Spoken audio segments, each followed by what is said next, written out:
Hi everyone, welcome to backbenchers physics. मैं हूं Shivangi and आज हम करने वाले हैं आपके क्लास 12th का chapter number 3 which is current electricity. ये करंट इलेक्ट्रिसिटी का फर्स्ट पार्ट है, ठीक है। इसमें हम बहुत इंपॉर्टेंट टॉपिक्स कवर करने वाले हैं जो आपके बोर्ड पॉइंट ऑफ व्यू से बहुत ज्यादा इंपॉर्टेंट है। आपका यूनिट टेस्ट होगा तो उसमें ये चैप्टर जरूर आएगा, है ना। बिल्कुल स्किप नहीं कर सकते हो आप इस चैप्टर को, क्योंकि बहुत हाई वेटेज का चैप्टर है। बहुत सारे न्यूमेरिकल्स हैं इस चैप्टर में, डेरिवेशंस हैं, थ्योरी है, ठीक है, फॉर्मूलाज हैं, हर टाइप के क्वेश्चंस इस चैप्टर में से पूछे जाते हैं आपके एग्जाम में। सो इट्स वेरी इंपॉर्टेंट कि आप ये चैप्टर बिल्कुल बेसिक से समझो। तो क्लास 10th से इस चैप्टर का थोड़ा बहुत रिलेशन है, तो पहले मैंने वो रिवीजन कराया आपको कि क्या क्या टॉपिक्स हम क्लास 10th में पढ़ चुके हैं, एंड देन क्लास 12th के जो बाकी टॉपिक्स हैं हम वो कवर करने वाले हैं। नोट्स आपको डिस्क्रिप्शन में मिल जाएंगे, ठीक है। अगर आपको साथ साथ बनाने हैं तो आप बना सकते हो, वरना मैंने तो प्रोवाइड करे ही हैं। बट अगर मैं न्यूमेरिकल करा रही हूँ तो वो आप साथ साथ जरूर प्रैक्टिस करना। ऑलराइट, और चैनल सबसे पहले सब्सक्राइब कर दो एंड फॉर्मूला शीट अपनी बनाने लग जाओ, राइट। अगर आप नोट्स बना रहे हो तो चैप्टर स्टार्ट करने से पहले एक पेज छोड़ दो जिसमें पूरे चैप्टर के फॉर्मूलाज लिखोगे, ताकि रिवीजन में बहुत आसानी हो, राइट। तो लेट्स स्टार्ट। तो सबसे पहले आपका सिलेबस है, सीबीएसई की साइट पे आपको ये सिलेबस मिल जाएगा। So please go through it once. यहाँ पे सारे के सारे टॉपिक्स लिखे हुए हैं जो आपके बोर्ड एग्जाम्स में या आपके टर्म एग्जाम्स में, है ना, जो भी आपके सीबीएसई एग्जाम्स में पूछे जाएंगे। तो बहुत ज्यादा इंपॉर्टेंट है। अगर आप जेई नीट की प्रिपरेशन भी कर रहे हो तो ये कॉन्सेप्ट क्लियर करने के लिए बहुत इंपॉर्टेंट वीडियो रहने वाली है। सो स्टार्ट करते हैं। सबसे पहले करंट क्या होता है हमारा। तो फर्स्ट चैप्टर में हमने क्या इंट्रोड्यूस किया था, हमने इलेक्ट्रिक चार्जेस इंट्रोड्यूस करे थे, है ना। दो टाइप के चार्जेस होते हैं, एक पॉजिटिव होता है, एक क्या होता है, नेगेटिव चार्ज होता है। नेगेटिव चार्ज को इलेक्ट्रॉन कहते हैं, पॉजिटिव चार्ज को प्रोटॉन कहते हैं। चार्ज ऑन इलेक्ट्रॉन, इलेक्ट्रॉन पे चार्ज कितना होता है, 1.6 इंटू 10⁻⁻19 कूलम्स। ये होता है इलेक्ट्रॉन पे चार्ज, है ना। एंड प्रोटोन पे, यहाँ पे ये होता है नेगेटिव साइन का, और प्रोटोन का चार्ज भी सेम मैग्नीट्यूड का होता है, बट उस पे क्या हो जाता है, पॉजिटिव साइन हो जाता है। तो ये सब हम पढ़ चुके हैं चार्जेस के बारे में। बट अब क्या हो, करंट इलेक्ट्रिसिटी, इस चैप्टर में हम क्या नया पढ़ने वाले हैं, हम ये नया पढ़ने वाले हैं कि अभी तक हमने जितने भी चार्जेस पढ़े वो सारे चार्जेस रेस्ट पे थे। जैसे अगर यहाँ पे एक चार्ज कंसिडर किया Q1 Q2, तो ये सारे चार्जेस क्या थे, रेस्ट पे। बट इस चैप्टर में हम क्या पढ़ने वाले हैं कि ये चार्जेस मूव करने लग जाते हैं किसी वेलोसिटी के साथ, ठीक है। इनमें क्या हो जाता है, मोशन डेवलप हो जाता है। तो उसी को ही हम क्या कहते हैं, करंट इलेक्ट्रिसिटी। देखो, the study of electric charges in motion. अभी तक हमने क्या पढ़ा कि चार्जेस स्टैटिक थे, एट रेस्ट पे थे, बट अब चार्जेस क्या करने लगेंगे, मूव करने लगेंगे। तो जब चार्जेस मूव करते हैं तो वो क्या प्रोड्यूस करते हैं, वो करंट इलेक्ट्रिसिटी प्रोड्यूस करते हैं, ठीक है। यहाँ पे सबसे पहले इलेक्ट्रिक करंट की डेफिनेशन देखो। इलेक्ट्रिक करंट क्या होता है, मान लो कि हमारे पास दो ऑब्जेक्ट्स हैं, ठीक है, दो ऑब्जेक्ट्स है एंड दोनों ऑब्जेक्ट्स पे डिफरेंट पोटेंशियल है। मैं ये चैप्टर पढ़ा रही हूँ तो आई थिंक कि आपको जो पिछले टॉपिक्स है, पोटेंशियल क्या होता है, इलेक्ट्रिक फील्ड क्या होती है, ये सारे टॉपिक्स थोड़े बहुत इनके बेसिक पता होने चाहिए, ठीक है। वैसे तो फर्स्ट एंड सेकंड चैप्टर का इस चैप्टर से कोई रिलेशन नहीं है, बट जो बेसिक टर्म्स हैं, जैसे अभी मैंने आपको बताया चार्ज की वैल्यू, है ना, ये सब चीजें आपको थोड़ी बहुत क्लियर होनी चाहिए। तो हम क्या करते हैं, दो ऑब्जेक्ट्स लेते हैं एंड दोनों ऑब्जेक्ट्स पे डिफरेंट पोटेंशियल है। मानो एक ऑब्जेक्ट पे V1 पोटेंशियल है, दूसरे पे V2 पोटेंशियल है, एंड उन दोनों ऑब्जेक्ट्स को हमने एक वायर के साथ कनेक्ट कर दिया। तो क्या होगा, जब हम दो ऑब्जेक्ट्स को एक वायर के साथ कनेक्ट करेंगे और दोनों पे डिफरेंट पोटेंशियल है, तो चार्जेस फ्लो करने लग जाएंगे, ठीक है, एक ऑब्जेक्ट से दूसरे ऑब्जेक्ट पे। तो यही जो फ्लो करते हैं चार्जेस, तो वो क्या प्रोड्यूस करते हैं, वो करंट प्रोड्यूस करते हैं। यहाँ पे इलेक्ट्रिक करंट क्या होता है बेटा, the flow of electric charges.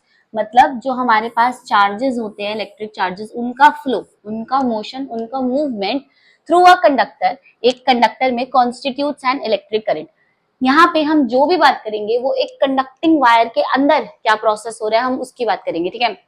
जो भी इलेक्ट्रॉन्स हैं, फ्री चार्जेस हैं, कुछ भी है, वो सारे के सारे क्या हैं, हम कंडक्टर के अंदर कंसिडर करेंगे कि इलेक्ट्रिक करंट के बारे में पढ़ना है ना हमें, ठीक है। तो इलेक्ट्रिक करंट की डेफिनेशन क्या होती है, the flow of electric charges. मतलब जब इलेक्ट्रिक चार्जेस मूव करते हैं, किस में मूव करते हैं, कंडक्टर में, तो वो क्या कॉन्स्टिट्यूट करते हैं, क्या चीज प्रोड्यूस करते हैं, वो करते हैं electric current. Then electric current को हम कैसे डिनोट करते हैं, इलेक्ट्रिक करंट को C से डिनोट नहीं करते हैं, इसको I से डिनोट करते हैं, ठीक है। I से रिप्रेजेंट करते हैं इलेक्ट्रिक करंट को, एंड इसका जो जनरल फॉर्मूला होता है वो क्या होता है, charge upon time, charge upon time. ठीक है, चार्ज क्या होता है बेटा, चार्ज को किसको चार्ज से कैसे डिनोट करते हैं, Q and time is T, है ना। चार्ज की यूनिट कितनी होती है, चार्ज की यूनिट होती है कूलम्स एंड टाइम को हम जनरली किस में लेते हैं, सेकंड्स में। डन। तो electric current is represented as I is equal to Q upon T। तो ये हो गया हमारा इलेक्ट्रिक करंट एंड इस चैप्टर का फर्स्ट फॉर्मूला। देन बहुत इंपॉर्टेंट चैप्टर है ये, बहुत हाई वेटेज का आता है आपके बोर्ड एग्जाम्स में, तो बिल्कुल स्किप नहीं कर सकते आप इस चैप्टर को। Next, SI unit of electric current. तो अभी हमने इलेक्ट्रिक करंट देखा, I is equal to Q by T। इसकी यूनिट क्या होती है इलेक्ट्रिक करंट की, इसकी यूनिट होती है एम्पियर। ओके, यहाँ पे लिखा है एम्पियर एंड या फिर उसको कैपिटल A से भी डिनोट करते हैं। ठीक है, अब आपको मैंने जो ये डेफिनेशन जो फॉर्मूला लिखा है, I is equal to Q by T लिखवाया है ना। तो अगर मुझको 1 एम्पियर को डिफाइन करना है तो मैं कैसे करूंगी कि एक सेकंड में एक कूलम्ब चार्ज एक वायर से फ्लो कर रहा है तो वो कितना करंट प्रोड्यूस कर रहा है, 1 एम्पियर। तो वायर से बोलती हूँ, एक सेकंड में एक कूलम्ब का चार्ज अगर फ्लो कर रहा है एक कंडक्टिंग वायर से तो वो कितना इलेक्ट्रिक करंट प्रोड्यूस कर रहा है, वो कर रहा है 1 एम्पियर।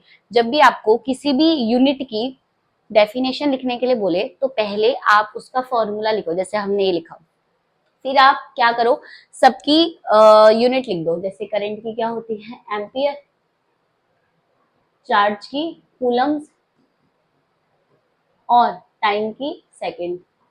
अब आपको अगर डिफाइन करने के लिए आ जाए, डेफिनेशन पूछे, तो आप क्या करोगे, यहाँ पे भी 1 लगा दो, यहाँ पे भी 1 एंड यहाँ पे भी 1। ठीक है, हर जगह 1 लगा दिया, मतलब सब कुछ यूनिटी में बना दो।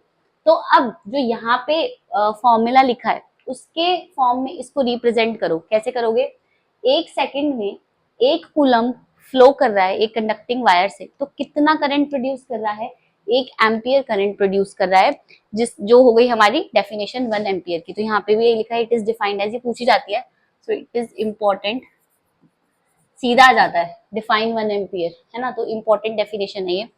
If 1 coulomb of charge crosses an area in 1 second, अभी मैंने बताया एक कूलम्ब का चार्ज है और वो एक सेकेंड में एक पर्टिकुलर एरिया को क्रॉस कर रहा है या कंडक्टर से पास कर रहा है, then the current through that area, तो जो उस एरिया में करंट होगा उसको हम क्या बोलेंगे, 1 एम्पियर बोलेंगे। समझ आ गई बात। तो कोई भी चीज है उसकी डेफिनेशन अगर आपको बनानी है एसआई यूनिट की तो आप ऐसे क्रिएट कर सकते हो। अगर आपको नहीं भी याद थी ये तो फॉर्मूला याद होना चाहिए, तो आपकी डेफिनेशन मिल जाएंगी 110%। All right, next is current a scalar और वेक्टर क्वांटिटी। तो करंट स्केलर क्वांटिटी होता है या वेक्टर क्वांटिटी होता है। अभी तक फर्स्ट चैप्टर में हमने क्या क्या चीजें पढ़ी है, फर्स्ट चैप्टर में हमने इलेक्ट्रोस्टैटिक फोर्स पढ़ा है, राइट। फर्स्ट चैप्टर में हमने इलेक्ट्रिक फील्ड पढ़ा है, वो सारी क्या होती है, वेक्टर क्वांटिटी होती है। सेकंड चैप्टर पे आए हमने पोटेंशियल पढ़ा, पोटेंशियल क्या होता है, स्केलर क्वांटिटी। अब करंट क्या होता है, करंट होता है हमारा स्केलर क्वांटिटी, ठीक है। करंट वेक्टर नहीं होता, करंट स्केलर क्वांटिटी होता है। कैसे स्केलर क्वांटिटी होता है, जैसे मान लो कि यहाँ पे एक पॉइंट है एंड यहाँ से बहुत सारी वायर्स जा रही है ऐसे करके, या फिर अभी 2 वायर्स का ही बताती हूँ आपको। अब क्या हो रहा है यहाँ पे देखो, ऐसे जा रहा है करंट आई, ठीक है।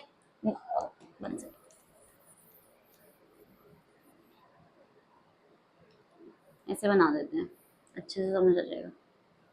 अब यहाँ पे ये वायर है, ये वायर है एंड ये वायर है, ठीक है। करंट स्केलर होता है, इसका मतलब इसका वेक्टर सम नहीं होगा, इसका एल्जेब्रिक सम ही होगा बस, अगर हमें टोटल करंट कैलकुलेट करना है एक पर्टिकुलर वायर में से। तो मानो कि यहाँ से 2 एम्पियर फ्लो कर रहा है ना, और इधर से 3 एम्पियर जा रहा है, तो यहाँ से 3 एम्पियर आ रहा है, यहाँ से 2 एम्पियर आ रहा है, दोनों यहाँ पे कलेक्टिव होके इस थर्ड वायर से जा रहे हैं। तो इस वायर में कितना करंट जाएगा, 2 + 3 विच इज 5 एम्पियर। समझ आई बात। अगर करंट वेक्टर क्वांटिटी होता तो फिर आपको यहाँ पे वेक्टर एडिशन लगाना पड़ता है ना, पता नहीं दुनिया जान के कंपोनेंट्स निकालने पड़ते, बट क्योंकि करंट स्केलर क्वांटिटी है तो आप नॉर्मल एल्जेब्रिक सम कर सकते हो। ऐसा ही नहीं है, सिर्फ प्लस ही नहीं करना है, हर जगह माइनस भी कर सकते हैं। माइनस ऐसे कर सकते हैं, जैसे ये एक वायर है, ठीक है, यहाँ से 5 एम्पियर क्रॉस कर रहा है एंड इस वायर में से 1 एम्पियर जा रहा है, तो इस वायर में कितना करंट जा रहा होगा, कैसे बताओगे? देखो 5 एम्पियर यहाँ से जा रहा है, ठीक है, इस पॉइंट पे आके ये स्प्लिट हो गया 2 वायर्स में, तो 1 एम्पियर इधर से जा रहा है, तो बाकी कितना बचा? 5 - 1 विच इज 4 एम्पियर्स। समझ आई बात? तो जरूरी नहीं है कि हम सिर्फ प्लस ही करेंगे, करंट को माइनस भी कर सकते हैं depending on the situation completely. So current is a scalar quantity. Next, okay, ये न्यूमेरिकल है। चलो क्वेश्चन रीड करो ध्यान से। How many electrons pass through a lamp in 1 minute if the current is 300 milliampere. मैं आपको यहाँ पे यूनिट्स भी बता देती हूँ। हमने ऐसा यूनिट पढ़ी करंट की क्या? एम्पियर। तो एम्पियर के अलावा 2 यूनिट्स और हैं जिसमें न्यूमेरिकल में आपको दिखेगा, तो वो क्या होती हैं? एक होता है मिली एम्पियर, मिली एम्पियर, या फिर उसको ऐसे लिखते हैं 1 एम। मिली को स्मॉल एम से डिनोट करते हैं, ठीक है, ए एम्पियर। और एक होता है 1 माइक्रो एम्पियर, माइक्रो एम्पियर। ये यूनिट इसलिए इंपॉर्टेंट है क्योंकि जो न्यूमेरिकल प्रॉब्लम्स होती है ना, उसमें आपको करंट इन्हीं यूनिट्स में ही दिखेगा, तो आपको कन्वर्ट करना पड़ता है एम्पियर में। 1 माइक्रो एम्पियर, माइक्रो को कैसे डिनोट करते हैं? 1, ये, this is the symbol for micro. तो एक मिली एम्पियर में कितने एम्पियर होते हैं? 10 की पावर -3 एम्पियर। एंड माइक्रो में कितने होते हैं? 10 की पावर -6 एम्पियर्स। ये कन्वर्जन इंपॉर्टेंट है, आपको याद रखनी है। ऑलराइट, नेक्स्ट यहाँ पे जो न्यूमेरिकल था, देखो, how many electrons pass through a lamp in 1 minute if the current is 300 milliampere. तो आपसे क्या पूछा है? आपसे हाउ मेनी मतलब नंबर ऑफ इलेक्ट्रॉन्स पूछा है, तो आपसे एन पूछा है, ठीक है। इन 1 मिनट, टाइम आपको कितना दिया है? 1 मिनट। तो आप पहले ही यहाँ पे मिनट को किस में कन्वर्ट कर लो? सेकेंड्स में कन्वर्ट कर लो, तो कितने हो गए? 60 सेकेंड्स, ठीक है। If the current is 300 milliampere, तो करंट आपको दे रखा है आई, कितना? 300। यहाँ पे देखो एम है ना, स्मॉल एम, स्मॉल एम का मतलब होता है मिली, तो small M A. And milliampere को एम्पियर में कैसे कन्वर्ट करते हैं? किससे मल्टीप्लाई करके? अभी बताया, 10 टू द पावर -3 एम्पियर। आपसे पूछा है एन, तो अब बताओ कैसे करोगे इसको? कौन सा फॉर्मूला इस क्वेश्चन में यूज होगा? यहाँ पे आपने फर्स्ट चैप्टर में एक फॉर्मूला पढ़ा होगा क्वांटाइजेशन ऑफ चार्ज का, है ना, क्वांटाइजेशन ऑफ चार्ज। तो उसमें क्या फॉर्मूला था? Quantisation of charge, for quantisation of charge हमारा फॉर्मूला था Q is equal to NE, एक ये फॉर्मूला था, है ना। अभी आपको मैंने करंट का क्या फॉर्मूला पढ़ाया है? Also I is equal to Q upon T। आपको I पता है 300 मिली एम्पियर क्वेश्चन में दिया है, टाइम पता है 1 सेकेंड 60 सेकेंड्स 1 मिनट दिया हुआ है आपको चार्ज नहीं पता, ठीक है, एंड आपको n कैलकुलेट करना है। तो ये दोनों फॉर्मूलाज को रिलेट करो, यहाँ पे Q की जगह क्या पुट करो? N upon T। बस अब सारी वैल्यूज पुट कर दो। तो आपको क्या कैलकुलेट करना है इस तरह?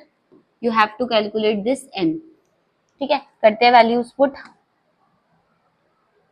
आई कितना है हमारा? 300 मिली एम्पियर, 10 की पावर -3। पहले फॉर्मूला बना लो n के लिए। n कितना हो जाएगा? इसको गायब कर दो, आई इंटू टी अपॉन ई, ये हो जाएगा फॉर्मूला, ठीक है। तो आई कितना है आपका?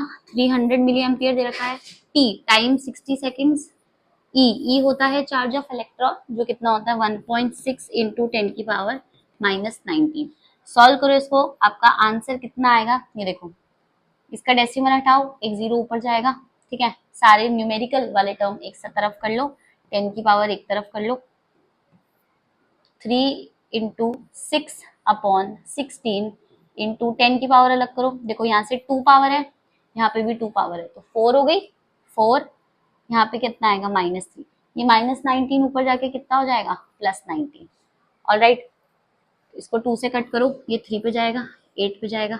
n will be 9 upon 8 into 10 to the power. इसको सॉल्व करो, ये कितना होगा? 1 प्लस 19 विल बी 20। 9/8 को आप सॉल्व करोगे तो कितना आएगा? डिवाइड कर लो, 1.125 इंटू 10 टू द पावर 20। इसकी कोई यूनिट नहीं आएगी, वाई? बिकॉज नंबर पूछा है ना, नंबर की तो कोई यूनिट ही नहीं होती है, ठीक है। तो ये आपका क्वेश्चन सॉल्व हो गया। आपको ये फॉर्मूलाज बहुत अच्छे से आने चाहिए थे, दोनों फॉर्मूलाज, है ना। ऐसा नहीं सोचना कि एक ही फॉर्मूला है तो कैसे करेंगे, हमें तो एक ही याद है। आपको मिक्स भी करने पड़ सकते हैं फॉर्मूलाज। सो नेक्स्ट क्वेश्चन पे चलते हैं। नेक्स्ट न्यूमेरिकल क्या है बेटा, ध्यान से पढ़ना। The current in a conductor is expressed as, current हमें ये दे रखा है क्या, I is equal to 3t square plus 4t cube, where I is ampere and I is in ampere and t is in seconds. The amount of electric charge that flows through a section of the conductor during time t is equal to 1 seconds to time t is equal to 2 second is okay. अब हमको यहाँ पे इस question में current दिया है I is equal to 3t square plus 4t cube, ठीक है। एंड हमसे क्या पूछा है, हमसे चार्ज पूछा है, क्यू की वैल्यू पूछी है और टाइम की ड्यूरेशन दी है 1 सेकेंड से 2 सेकेंड्स तक। डन। तो अब हम चार्ज कैसे कैलकुलेट करेंगे, तो यहाँ पे हमें यूज करना पड़ेगा इंटीग्रेशन का। इंटीग्रेशन आई होप आपको आता होगा, है ना, आप तो इंटीग्रेशन आता होगा, आप क्लास 12th में हो। तो यहाँ पे फॉर्मूला वही यूज करेंगे, I is equal to Q upon T जो फॉर्मूला था, बट क्यू अपॉन टी क्या होता है, एक फिक्स्ड अमाउंट के लिए होता है, ठीक है। अगर आपके पास क्या है, डिस्ट्रीब्यूटिव है ना यहाँ पे, तो D Q upon D T आ जाएगा। अगर आपका करंट टाइम के टर्म्स में दिया है तो हम क्या करते हैं, D Q upon D T लिखते हैं। तो यहाँ पे जो हमारा डी क्यू होगा वो कितना हो जाएगा, आई इंटू डी टी, है ना। Now we have to calculate Q, तो हमें इंटीग्रेशन करना पड़ेगा यहाँ पे, राइट। तो यहाँ पे आई की वैल्यू पुट कर दो, तो ये चीज क्या बन जाएगी, ये तो क्यू बन जाएगा, पूरा इंटीग्रेशन करेंगे तो 0 से लेकर क्यू तक, ठीक है। ये चीज क्या बन जाएगी, आई की वैल्यू पुट करो 3t square plus 4t cube and dt, और टाइम की लिमिट्स क्या है, 1 से लेकर 2 तक। तो इंटीग्रेशन कर देंगे फटाफट से। सबसे पहले q इज इक्वल टू, यहाँ कितना आएगा बेटा, 3t स्क्वायर का integration t cube upon 3 plus यहाँ पे 4t क्यूब का इंटीग्रेशन कितना होगा, पावर 4 अपॉन 4, ठीक है। जब इंटीग्रेशन हो जाता है तो लिमिट्स यहाँ लगती हैं 1 से 2, 1 से 2, डन है। नाउ लिमिट्स पुट कर दो, 3 से 3 कैंसिल, 4 से 4 कैंसिल, तो टी क्यूब प्लस टी की पावर 4 है और लिमिट्स कितनी है, 1 से 2। पहले फाइनल लिमिट पुट कर देते हैं, सो 2 का क्यूब प्लस 2 का power 4 minus initial limit put करते हैं तो माइनस आता है, तो 1 की पावर 3 माइनस 1 की power 4, solve it. q is equal to 2 का क्यूब कितना होता है, 8 plus 2 to the power 4 is 16 minus 1, और यहाँ पे भी माइनस 1 आएगा। So q will be 8 plus 16 कितना हुआ, 24 माइनस 1 माइनस 2, तो ये कितना हो गया 22, और q है चार्ज है तो इसकी यूनिट कितनी हो जाएगी, कूलम्स। ओके, तो ये हमारा करेक्ट आंसर है। I hope that's clear. नहीं समझ आया तो एक और बार आप देख लेना कैसे समझाया है। नेक्स्ट टॉपिक पे चलते हैं, विच इज ओम्स लॉ। ये टॉपिक काफी फेमिलियर होगा, है ना, ये आपने क्लास 10th में भी पढ़ा होगा, एंड ये बहुत इजी सा टॉपिक है, फटाफट से इसको रिवाइज करते हैं। ओम्स लॉ क्या होता है कि अगर एक कंडक्टर है ना, और उसको कोई पोटेंशियल दे दिया हमने, तो पोटेंशियल किसके डायरेक्टली प्रोपोर्शनल होता है, करंट के डायरेक्टली प्रोपोर्शनल होता है। जैसे जैसे पोटेंशियल इंक्रीज करेंगे वैसे वैसे करंट इंक्रीज होगा, राइट। तो इसी को ही हम ओम्स लॉ से डिपिक्ट करते हैं, डिफाइन करते हैं। तो देखो, the current flowing through a conductor is directly proportional to the potential difference applied across its ends. तो V is directly proportional to I होता है, राइट। डायरेक्टली प्रोपोर्शनैलिटी का साइन हटाते हैं तो इज इक्वल टू आता है, और एक कांस्टेंट आता है I एज इट इज। यहाँ पे कांस्टेंट क्या होता है R, R is the constant.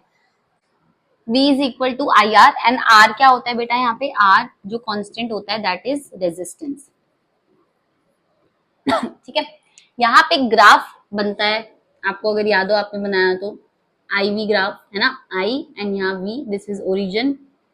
ये कैसा होता है, क्योंकि डायरेक्ट प्रोपोर्शनैलिटी है तो इसका ग्राफ क्या होता है, स्ट्रेट लाइन। यहाँ से ऐसे करके आप एक स्ट्रेट लाइन ड्रॉ कर दो, तो बस ये इसका ग्राफ है, ठीक है। Next resistance. रेजिस्टेंस क्या होता है, रेजिस्टेंस होता है कि करंट, अब ऐसा तो नहीं है अगर पोटेंशियल इंक्रीज करते रहेंगे तो करंट इंक्रीज ही होता रहेगा, ये कोई बात थोड़ी हुई कि करंट तो कितना भी फ्लो कर सकता है फिर उसमें, और अगर बहुत ज्यादा अमाउंट का करंट फ्लो करेगा तो सारी वायर शॉर्ट सर्किट हो जाएंगी, तो उसको प्रोटेक्ट करने के लिए भी तो कोई चीज होनी चाहिए या नहीं होनी चाहिए। तो वही यूज में आता है रेजिस्टेंस, उसके नाम में ही रिफ्लेक्ट हो रहा है कि वो क्या करता है, रेजिस्ट कर रहा है, किसको, करंट के फ्लो को रेजिस्ट करता है। ठीक है भाई, ऐसा तो नहीं है कि सारा ही करंट फ्लो करेगा, राइट, शॉर्ट सर्किट होने के चांसेस हैं। इसीलिए रेजिस्टेंस काम क्या होता है, यही काम होता है कि वो करंट के फ्लो को अपोज करता है, उसको रेजिस्ट करता है। यहाँ पे देखो, the resistance of a conductor is the property by virtue of which it opposes the flow of charges through it. मतलब अब मैंने आपको बता दिया कि फ्लो ऑफ चार्जेस को ही हम क्या कहते हैं, करंट कहते हैं ना, फ्लो ऑफ चार्जेस को ही करंट कहते हैं। तो रेजिस्टेंस कंडक्टर की एक ऐसी प्रॉपर्टी होता है जिसकी वजह से वो क्या करता है, फ्लो ऑफ चार्जेस या फिर इलेक्ट्रिक करंट को रेजिस्ट करता है, उसको अपोज करता है, उसको कम करता है। ठीक है, रोकता नहीं है, उसको कम करता है। ठीक है, अपोज करता है। तो यहाँ पे एसआई यूनिट क्या होती है रेजिस्टेंस की, एसआई यूनिट ओम होती है, एंड ओम को हम कैसे डिनोट करते हैं, इस सिंबल से डिनोट करते हैं। आपको पता होगा, आपने 10th में पढ़ा है बहुत अच्छे से, ये वाला टॉपिक बहुत इजी टॉपिक है। अच्छा, next is factors affecting the resistance. ये वाला टॉपिक भी आपने पढ़ा है क्लास 10th में, फटाफट से रिवाइज करो। सी, अगर हमारे पास एक कंडक्टिंग वायर है, ठीक है, ये एक कंडक्टिंग वायर है, इस वायर की लेंथ कितनी है, एल, ओके, एंड इस ये सर्कुलर वायर हो गई ना ये, ठीक है, तो इसका एरिया कितना है, ए क्या है, एरिया ऑफ क्रॉस सेक्शन। तो अब इस वायर में क्या होगा, कुछ रेजिस्टेंस होगा। तो जो रेजिस्टेंस होता है सबसे पहले तो वो डायरेक्टली प्रोपोर्शनल होता है लेंथ के, मतलब लेंथ इंक्रीज करेंगे तो रेजिस्टेंस भी इंक्रीज होगा। सेकेंड चीज, रेजिस्टेंस इनवर्सली प्रोपोर्शनल होता है एरिया के, मतलब अगर एरिया इंक्रीज होगा तो रेजिस्टेंस कम होगा, एंड एरिया डिक्रीज हो जाएगा तो रेजिस्टेंस क्या हो जाएगा, ज्यादा हो जाएगा।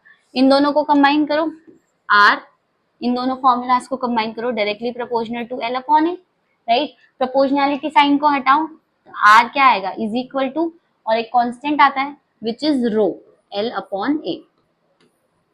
तो यहाँ पे ये जो रो होता है ये क्या होता है, रेजिस्टिविटी। आर रेजिस्टेंस होता है बट रो क्या होता है बेटा, रो होता है रेजिस्टिविटी, ध्यान रखना। देन तो यही होता है फैक्टर्स अफेक्टिंग रेजिस्टेंस में, आपका ये फॉर्मूला है, R is equal to rho L upon ए।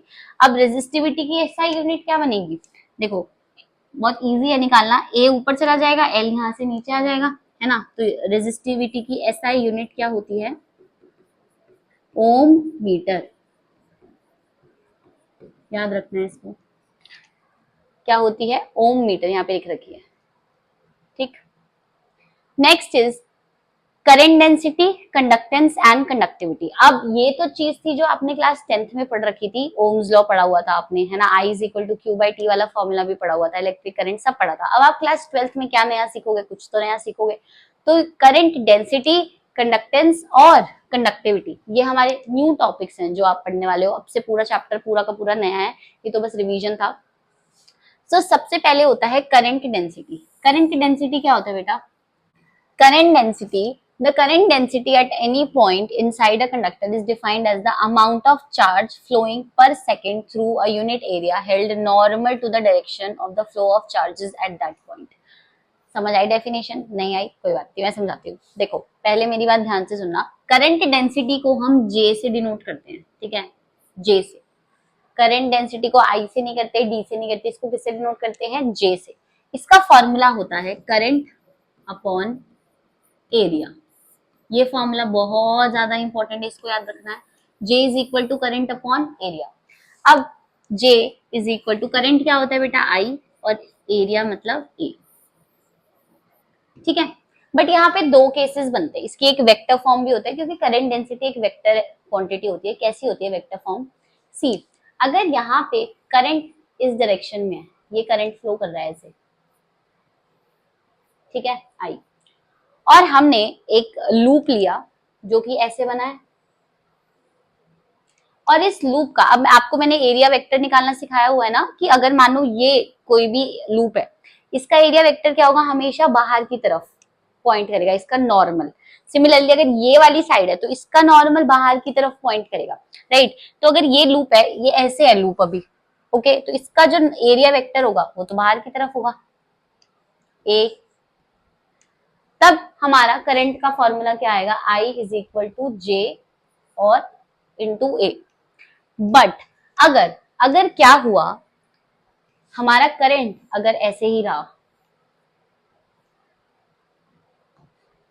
हमारा करंट तो ऐसे ही है इस डायरेक्शन में, बट अगर लूप थोड़ा सा टिल्ट हो गया, मतलब अब लूप ऐसे हो गया, है ना, ये उसका एरिया वेक्टर हो गया लूप का, नॉर्मल वेक्टर, ठीक है। तो अब क्या फॉर्मूला होगा करंट डेंसिटी का, वो कैसे लिखेंगे, तो जो कंपोनेंट करंट की डायरेक्शन में जा रहा है ना, ये वाला कंपोनेंट, हम उस कंपोनेंट को लेंगे। तो अगर ये वाला एंगल थीटा है तो ये कौन सा कंपोनेंट हो गया, ए कॉस थीटा हो गया ये वाला कंपोनेंट।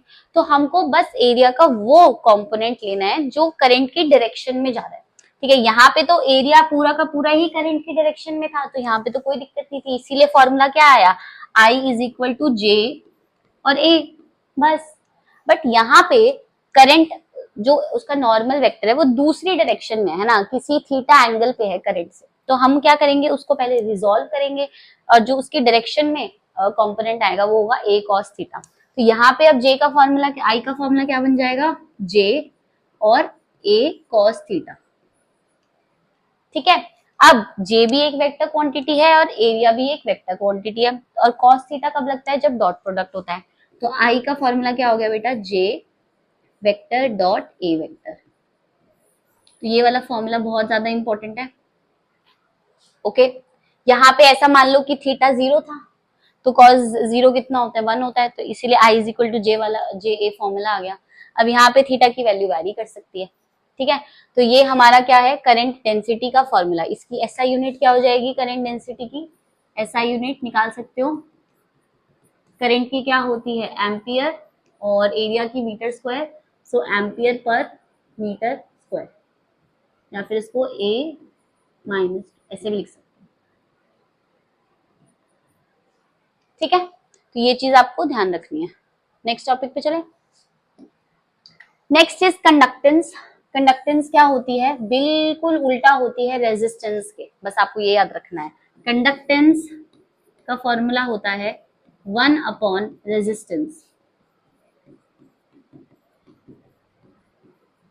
क्या होती है इसकी definition, the conductance of a conductor is the ease. अब रेजिस्टेंस क्या होता है कि वो रोकता है करंट के फ्लो को, अपोज करता है, राइट। और कंडक्टेंस क्या होता है, वो ईज होता है कि जिसकी वजह से करंट आराम से मतलब फ्लो हो रहा है, चार्जेस आराम से फ्लो हो रहे हैं, करंट आराम से निकल रहा है उस वायर में से। तो कंडक्टेंस और रेजिस्टेंस बिल्कुल ऑपोजिट होते हैं। It is the ease with which electric charges flow through it. It is equal to the reciprocal of resistance and is denoted by G. तो इसको G से डिनोट करते हैं, तो फॉर्मूला हो गया G is equal to 1 upon R। तो conductance की जो SI यूनिट होती है वो या तो ओम पर ओम लिख सकते हैं क्योंकि 1 अपॉन रेजिस्टेंस है, या फिर इसको मो भी कहते हैं, MHO,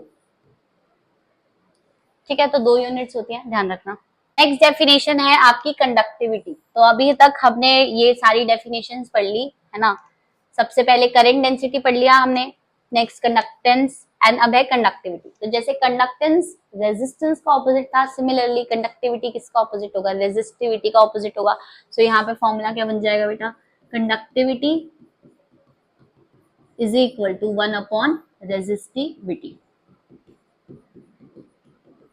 कंडक्टिविटी को हम सिग्मा से डिनोट करते हैं और रेजिस्टिविटी को किससे करा था, रो से डिनोट करते हैं, ठीक है। इसकी एसआई यूनिट क्या हो जाएगी, रेजिस्टिविटी की एसआई यूनिट क्या थी, ओम मीटर, है ना। इसकी क्या हो जाएगी, पर ओम एंड पर मीटर, ये हो जाएगी इसकी एसआई यूनिट। नेक्स्ट क्या आते हैं, नेक्स्ट टॉपिक, लास्ट टॉपिक है हमारी क्लास का, vector form of Ohm's law. तो अभी आपने एक फॉर्म पढ़ी थी ओम्स लॉ की, क्या पढ़ी थी, V is equal to I R. अब आप क्या पढ़ोगे, वेक्टर फॉर्म। ये बहुत ज्यादा इंपॉर्टेंट है, बहुत पूछा जाता है पेपर में, ठीक है। इसीलिए ध्यान रखना, 2 मार्क्स में आ सकता है क्वेश्चन, एमसीक्यू में भी पूछ सकता है। तो वेक्टर फॉर्म को हम कैसे डिराइव करते हैं, देखो V is equal to I R तो पता है, राइट। अब एक और फॉर्मूला आपने पढ़ा होगा सेकंड चैप्टर में, V is equal to E into L. L क्या है यहाँ पे, length of conductor, and E क्या है, इलेक्ट्रिक फील्ड। दोनों फॉर्मूलाज को कंपेयर करो, आई आर किसके इक्वल हो गया यहाँ पे, ई एल। ठीक है, आर का फॉर्मूला अभी क्या पढ़ा था बेटा आपने, जब फैक्टर्स अफेक्टिंग रेजिस्टेंस पढ़ा था, तो यहाँ पे क्या पढ़ा था, as R is equal to rho L upon A, ये पढ़ा था।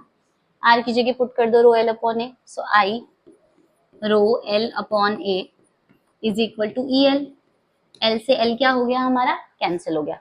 सो आई किसके इक्वल हो गया, रो अपॉन ए, ऐसे लिखो इसको, रुको, आई अपॉन ए को एक तरफ ले लो, ठीक है, और ये क्या हो गया, रो इज इक्वल टू ई।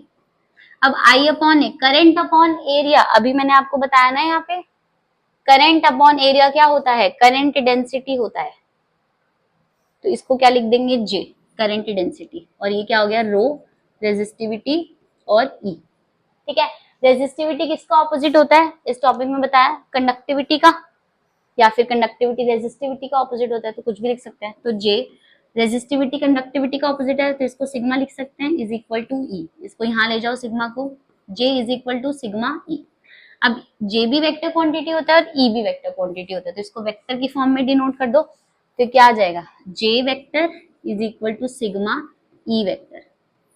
तो ये बन गई आपकी वेक्टर फॉर्म किसकी, ओम्स लॉ की। तो ये बहुत ज्यादा इंपॉर्टेंट है। अगर आपसे कोई नॉर्मल ओम्स लॉ पूछ रहा है, वो क्या होगा, v is equal to I R. अगर वेक्टर फॉर्म पूछ लिया तो वो क्या होगा, j is equal to sigma E. ठीक है, तो ये इंपॉर्टेंट है, इस पे न्यूमेरिकल्स भी आते हैं जो हम नेक्स्ट क्लास में करने वाले हैं। सो आज की क्लास में हमने बहुत इंपॉर्टेंट बेसिक टॉपिक्स किए, पहले तो रिवीजन किया, देन कुछ टॉपिक्स जो अब आपकी क्लास 12th में हेल्प करने वाले हैं। ठीक है, तो नेक्स्ट क्लास में और अच्छे अच्छे टॉपिक्स करेंगे, डेरिवेशन करेंगे, ड्रिफ्ट वेलोसिटी की, रिलैक्सेशन टाइम की। सो स्टे ट्यून्ड एंड बहुत जल्द मिलते हैं नेक्स्ट क्लास में। वीडियो पसंद आया तो please like share and subscribe. Thank you.